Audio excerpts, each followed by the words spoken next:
If you've ever done high-level portrait editing before, you'll be familiar with these two ideas. One is that you need a really good knowledge of advanced techniques to achieve exceptional results, and the other thing is it's really time-consuming. And it's these two things that the new portrait editing software Aperty from Skylum is attempting to address. I'm fortunate enough to have early access to the beta version of Aperty on my machine at the moment. I've been having a play around with it and I'm excited to share with you my findings. So we'll walk through the program, I'll show you what's pretty great and what's not so great too. And at the end of the video, we'll weigh up the pros versus the cons so that you can get a really good understanding of whether this will be a good fit for your portrait editing workflow or not. Okay, let's look at Aperty. Okay, before we get into it, let's just have a quick sneak peek. I've been playing around with Aperty a little bit in preparation for this video. So here's an idea of what can be done with it. I'm not saying this is a great edit, but it's just a little bit of a teaser to see where we might be headed. So to load photos in, Aperty's actually got a really nice clean interface.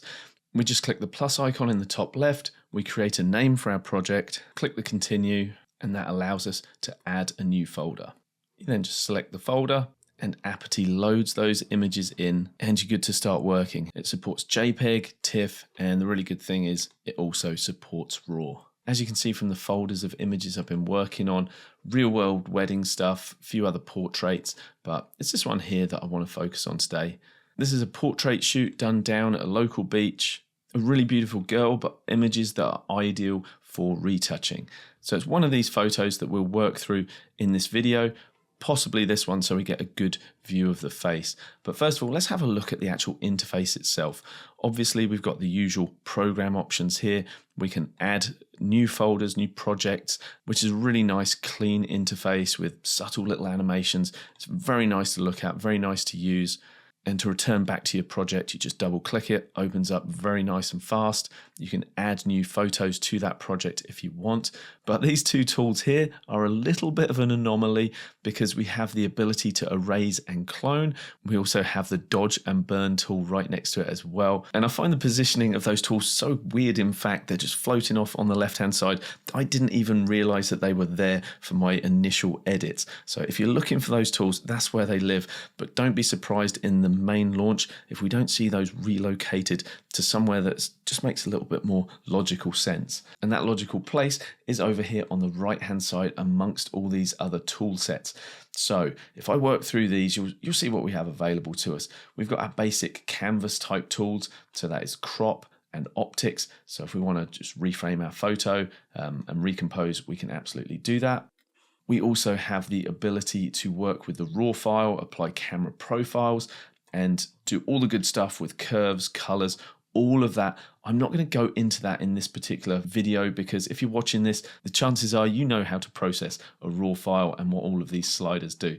So let's not focus on those. Let's get into the good stuff. And that is the retouching tools. That is the reshaping tools, and to a lesser extent, the creative effects. But for me, it's these retouching tools where the magic happens. So this option here for people is to do with when you have multiple people in a photo. And as you can see, that's coming soon. So currently we're just working with one person. So that's not an issue for us. The first slider you can see is this blemish removal slider. So I'm going to crank that all the way to 100. And you can see down here, we have the calculation going on. And before I've even finished that sentence, it has done that. So let's have a quick look at the before and the after. And if I zoom into her skin here so you can get a better look, this is the before and this is the after. This is the kind of cleanup that would have just taken so long with traditional approaches like frequency separation. However, that is all taken care of.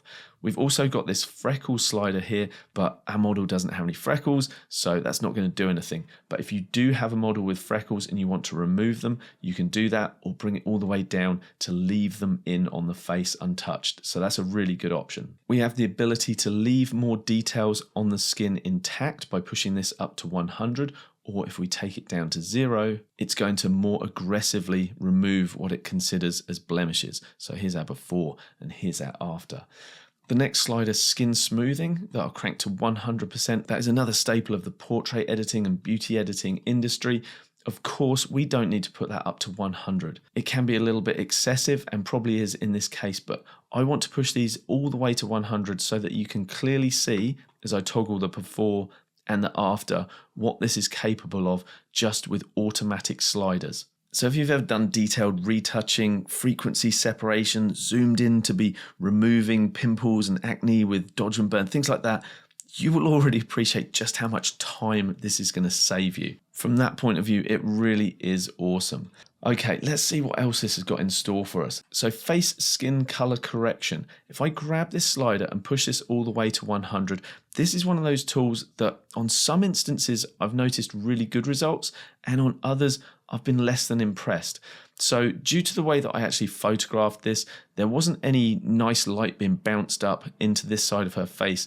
So the colors around her chin, just above her lip, and on her forehead, they're really not great. They're a little bit grey and muddy, and I would love to see that particular slider correct that, but as you can see, it hasn't really done that. I'll toggle the before and the after, and you can see that slider just didn't really do it on this occasion. The dark circles removal slider, as I push that up, again, on some models I've noticed where they do have bags under their eyes, it really does a great job of cleaning that up. But you can see even on this example, the before and the after, you can see that it is cleaning up underneath her eyes there. So again, we don't need to go as heavy-handed as that, but I am going to do it just for the sake of showing you an extreme example of just how far you can push this. In fact, no, I'm not. I've changed my mind. I think it is just too excessive, so I'm going to bring that down. Let's put about 30% of that in. There we go. Now, another slider that those of you who use Luminar Neo will recognize is the Face Brighten slider. Now, this is really great just for adding a little bit of subtle light into your model's face. I've pushed this all the way to 100, which is far too much in this instance. But from my experiments so far, I've found that just putting in a little bit of this, somewhere around sort of 10 to 20%, a little can go a long way. This is our before and this is our after. So far, it's a really nice cleanup. Perhaps that skin smoothing is just a little bit too much, too aggressive. Let's just bring that down, I don't know, somewhere around 70. Okay, this first video on Aperty is just meant to be a little bit of an overview to give you guys a taste of it. So I don't want to go too deep into all these other tools, but for example, if you want to change the model's eyes, you can do that. I'm not a big fan of doing things like that, but what I do like to do is activate some of these other options just to help enhance the eyes. So the iris flare actually gives us a bit of light from underneath the eyes, depending on the angle. So usually it's from bottom up, but because she's got a tilt of the head going on, it's sort of coming up from this direction. Again, it's one of those ones where a little can actually help quite a lot. If there are blood vessels in the eye, which there are here, that redness removal slider gets rid of them. So you can see if I take this away, we get to see that. And you can see as I bring it up, we're actually starting to destroy some of these hairs that are hanging over here. So if I go all the way, you see it gets rid of those hairs. So you need to be careful of things like that. That masking isn't perfect, but again, maybe just a little bit of that can help. But perhaps a better way to tackle that would be eye whitening. The eye whitening slider I actually quite like because rather than it brightening those eyes up, it's actually just desaturating the color that's there. So it's getting rid of a little bit of reflected blue and also that red as well. Again, taking it all the way to 100 is very unnatural, but you might want to just benefit your photo just by putting a little bit of that in. For the eye enhancement, let's come over to the other eye where we can actually see the whole pupil. She's actually going out of focus here, really shallow depth of field. Portrait photographers with our f1.4, f2 lenses will know all about that. So it doesn't look great on this particular example when you're zoomed in, but let's zoom out and just have a little toggle of the before and the after with those eye effects. Here's our before, here's our after. You can see her eyes are just coming to life a little bit more, and I really like that. You've got options for the mouth in terms of teeth whitening and teeth brightening if she's smiling.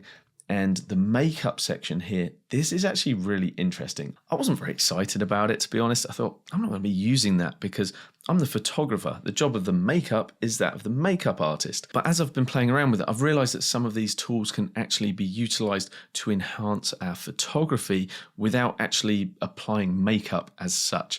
Let me show you what I mean. Okay, so we can add some blush to our model if we want to. And again, let me be crazy and push this all the way to 100 so she looks like a rosy clown. The likelihood is that pushing anything like that to 100 is absolutely not what you're going to want. So you might think, well, I'm not going to use that tool at all. I'll leave it at 0. However, again, I've actually found that just by tickling in a little bit of that rosiness into her cheeks, so it doesn't really look like makeup as such, but maybe just like a warm, healthy glow to her skin, can actually be quite beneficial. So this is without the blush. You really got to concentrate. Look at her cheeks now, and I'll release. And there you go, just that little subtle pop of blush. Now, all these sliders below let you actually control the position of that blush, but I'm not going to go into that in this video. The next tool that I found quite useful as well is the contour tool. I'm going to push this all the way to 100. It's going to look awful, although interestingly, it's not really done very much. Here's our before, here's our after. To be honest, this is probably the worst result I've had with this tool so far. Could be to do with the tilt of her head and the hair falling over. Perhaps it's confusing the AI just a little bit. Sometimes I had really useful results with it. Sometimes, like in this instance, it's not done the best job. It's basically creating a faux dodge and burn effect in the areas that the AI thinks it should have it. Where I found this tool most useful is more when the model is looking straight at the camera. I find that AI defines where the nose and the cheeks are and applies it in a much more useful way. So for this one, I'm not actually going to apply any contouring. I don't really think it's doing us any favors. The highlight slider is another one that can be really useful, but I'm not convinced it's going to do a great job here. That's not too bad. It's highlighting the cheekbones, the bridge of the nose, and the chin as well. I've pushed that all the way to 100, just so you can clearly see what's going on. And we have the option, as with a lot of these, to actually feather that result, just to soften it out. So let's have a little toggle of the before and the after. Again, way too much, but if we bring the feather down and also bring that amount back down as well, that might be a nice subtle introduction. Now we can play around with eyeliner, we can play around with like the color of the lips, the saturation of the lips, all of that good stuff. We've also got the ability to play with the body skin smoothing separately to the face as well. But as this is just a headshot, it's not really going to do too much for us. However, what's worth bearing in mind is our ultimate goal is to speed up our workflow, not to go into every photo individually and do what I'm doing here. Our goal is to create a preset, which this enables us to do, and then apply that across a whole photo set, therefore massively speeding up our workflow. So, for example, I did have photos where we did see this model's whole body, so I may want to build some of that retouching of the skin on the body into the preset. So the fact that we can't see her body here, it's no big deal. If I put that slider, let's say at 50%, I know that when that gets applied to all those other photos where we can see her body, we are going to benefit from that enhancement. And talking about the body, that's probably a good opportunity to move to a different photo so that we can have a look at some of those body tools, reshaping tools, things like that. But I don't want to have to start again with all of this retouch. So it's probably a good time to show you how we can utilize presets. So if I come over to this icon in the top right, this is my preset action panel, and I can come to the plus icon, give my preset a name and save it. And now when I come over to any other photo, I can just come over to that beach preset, press it.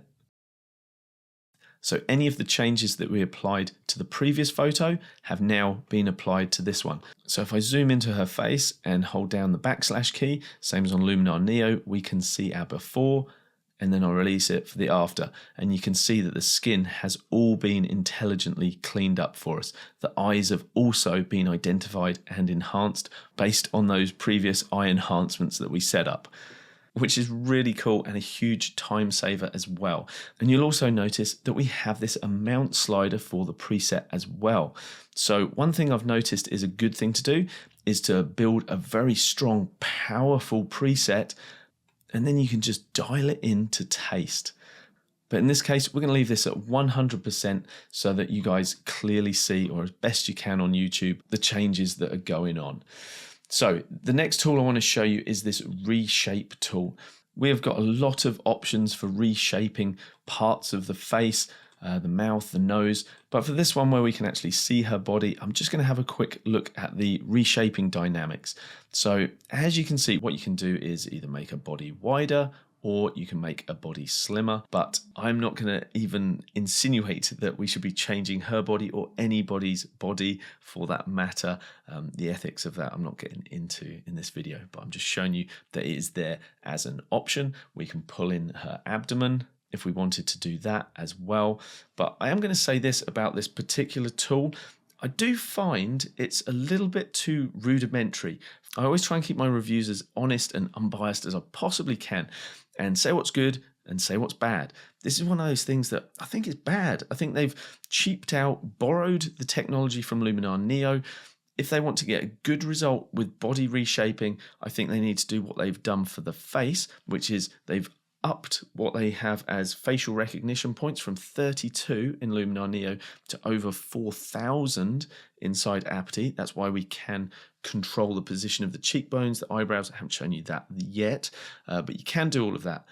I think that same level of detail needs to be brought to the body reshaping tool so that if you do need to tweak the body, it can recognize things like the arm width, the bust, the stomach, things like that. So that's an area of improvement. For now, I wouldn't bother using this tool, to be honest. If I did, it would probably be just a slight reshaping of the body with a minimal amount. Of course, the other option would be to introduce a liquefy tool. However, Skylum really like to set their own standards in terms of their tools rather than copy. They like to innovate. And so I encourage them to look at ways that they can utilize the AI to give us a better result with this tool. Okay, let's have a look at some of the creative edits. So what I'd like to do is copy these adjustments from this photo and we will paste them onto this photo here. And if I toggle the before and the after, you can see that we've had a nice subtle change. And even though we used the most extreme settings for the skin retouching, it's actually still a really nice natural edit. So to access the creative tools, we come to this star here, click this, and here are creative effects. And those of you that use Luminar Neo may recognize a lot of these tools, but these top two, the Studio Light and Portrait Bokeh, are actually pretty useful. So Studio Light is one of those ones where at initial glance, you think, nah, this isn't particularly useful. And I'll go show on canvas. This allows us to grab the light and basically relight our model. So if you wanted to add a little bit more fill in from the side, you can do that. If you wanted to intensify light from a direction, you can also do that. Obviously, this is way overexposed at the moment, but we can actually use this for other methods as well, such as coloring the light coming in. So for example, if I increase the saturation here, and drop the amount just to something a little more subtle, we can actually increase the color, let's say in the shadows, or push a little bit more color into this side where she's lit. So if you're working with natural daylight, for example, and you have quite a blue cast coming in on one direction for the model, you could offset that by introducing more of an orangey light, for example. So while at first blush, this tool might not seem that practical, once you start delving into what it can actually do and start thinking outside of the box, it is actually pretty useful. So for example, we also have this light customization section here, which actually allows us to put strip lights on the model. So I'm going to push the brightness all the way up, play with the contrast just a little bit, and let's go for a completely different color. Let's go for a blue, push that up. I'm not putting this in because I think it looks good. I'm just demonstrating what you can do. And now we're able to actually move the position of the light coming through the strips. We can change the pattern from strips to dots, or we can actually introduce our own texture. We can have some greenery, or as if it's coming through a leaf, for example. We can add an additional light if we want to. So you really can get quite creative with this. Let's have a look at Portrait Bokeh. And if I grab the amount slider here, the AI is going to go to work identifying where our model is and also creating a depth map. And that's going to allow us to basically blur the background. I'm going to get rid of this studio light effect just by clicking the reset button. And I'm going to push the amount for that all the way to 100. But the cool thing is now we have our model masked by the AI, we can actually make further alterations such as changing the background brightness. We could add a highlight glow if there were any highlights. And the other thing that we're able to do is actually change the color of the background. So for example, we could introduce a blue to match her clothes a little more, or push it more into a golden color if we wanted to. We have the depth slider as well. also a slider to work with edge correction. So I really love the idea behind the Portrait Bokeh tool, that ability to blur the background more than what we captured. You know, if the background's quite close, like the rocks in this case, they're a little distracting, so let's make them more out of focus. However, the mask isn't as precise as I would like at the moment, and there is an option for refining that mask. However, it's not implemented at the moment in the beta version, but that is going to be coming out. So I'm looking forward to when we get that updated. So for now, I'm just going to not be putting this tool into my workflow. So let's just come over and we will remove that effect. And for darkening the background, to be honest, I'll probably go for a more traditional approach, just with a vignette. Pop the vignette center over our model's face, and then just bring the amount down, bring the size in slightly, and probably just feather that a little bit as well. So here's our before and our after. We also have the ability to add some high key effect if we want to. And I'm actually really pleased to see the inclusion of one of my favorite tools, lookup tables, which allows us to instantly color grade our work. So for example, if you like the look of this Maria color grade, we can add that. I never work with the amount at 100, but it allows me just initially to play with these sliders, the contrast and the saturation of the underlying photo, just to get them where I want them. And then I can come back and just work with that sort of Goldilocks principle of finding the amount which is just right. Now, the default amount of about 30 usually does a pretty good job. So this is without the lookup table, and this is with it. Just a subtle color grade. So let's toggle the before and the after just to see what we've been able to create here just with sliders alone. And if I'm happy with that, I can either come into the adjustments and copy them, and then select all the photos, come to adjustments again and paste them. Alternatively, I could have saved this as a preset and then applied it to all the photos that way. Now, as Aperty goes to work applying those settings to all of those photos, you need to be aware of this. This is not a quick, non-processor intensive task. We are asking a lot of our system resources to actually do all of this heavy AI lifting. And there's a good thing and a bad thing to do with that. If you've got a pretty sucky substandard computer, then you're probably going to be impatient waiting for these results. If you've got a high-end machine, it's not really that big a deal. And if you're a professional photographer or you've just invested a lot in your machine, then you should be fine. Because what I would do in this instance is not sit here twiddling my thumbs going, come on, I'll go off, have a cup of tea, whatever, and just let it do its thing. The flip side of that is if I was to do this manually, all of that very time-consuming, intensive retouching task, each one of these photos, I could be spending between half an hour, an hour. You really can get lost in the weeds if you're doing a high-end portrait retouch. So from that point of view, if I have to wait 10-20 seconds for one of these photos to actually be updated, rendered, and it to create the finished result, then I'm prepared to wait that 20 seconds because I don't have to sit here while it does it. So it's just finished now. So even while I was just talking that previous bit, it's done the rendering. So I'll put those results on screen now while we weigh up those pros and cons. So for the first pro and con, it's kind of like the two sides of the same coin, and it is to do with that speed.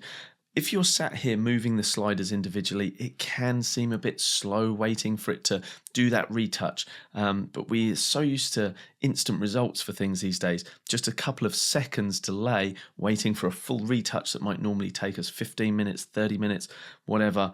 It seems like it's laggy, but in actual fact, it's very, very speedy and efficient when you put it into that context of how long would I spend retouching this manually versus waiting for 20 to 30 seconds for it to render that finished result.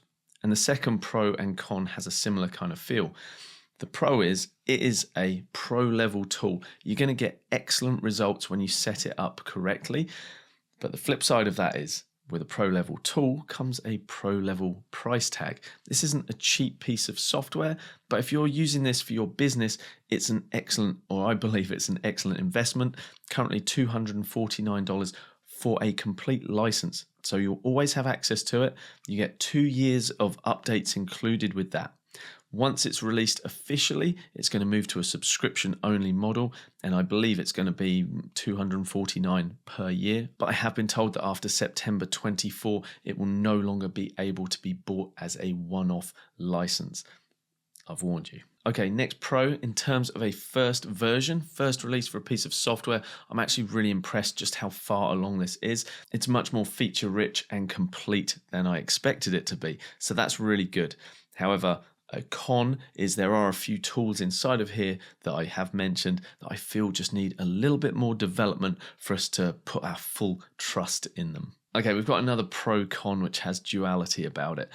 I really like the fact that we can process our raw photo, full process. We can then apply all of those retouching tools, and we also have access to creative tools. We can have lookup tables, so color grading applied. We've got curves, we've got it all. So we can do a start to finish workflow, which is fantastic. But then if we look at it in terms of a complete editing solution, you're left feeling like there are things missing. It's not particularly comprehensive. So I would say it's great that it can do a full edit for us, but perhaps we don't want to rely on it specifically for that. And I don't actually intend to be using Aperty in that way anyway. At the moment, my idea for my workflow will be a pre-edit where I get things like color correction, exposure, all the basic raw editing done outside of Aperty. And then I will be using the retouching tools, the automated retouching tools only. So again, I won't be applying all of those creative tools that we have access to inside of Aperty. At least that's how I think I'll be using it at the moment. It's early days, so I may change my mind on that. And I may have saved the best till last because the final pro, it's a big one. It's all about privacy. So imagine you are a boudoir photographer, a wedding photographer. I've photographed quite famous people at weddings before, and I wouldn't want those photos getting out there. I've signed an NDA and they've ended up just back with the client only. However, if you're using a lot of online retouching software, your photos are uploaded, they go to the cloud, they're processed there, they're no longer localized and just on your system. So by using Aperty to do all of this processing, because the AI remains calculating things on your machine, those photos, you've got no fear of them leaking anywhere, you've got no fear of other AI models being trained using those photos and people or bits of people appearing in those AI images. So it's a really nice, localized, safe way to work. After looking at the examples we've covered in this video, you might be thinking, well, that's all very well and good, Anthony, on a female model, but what about a guy? Does Aperty handle the portraits of fellas just as well? Well, if you're wondering that, you might want to check out that video right there where I explore that very topic. I'll see you in that one. Thanks for watching, guys. Bye-bye for now.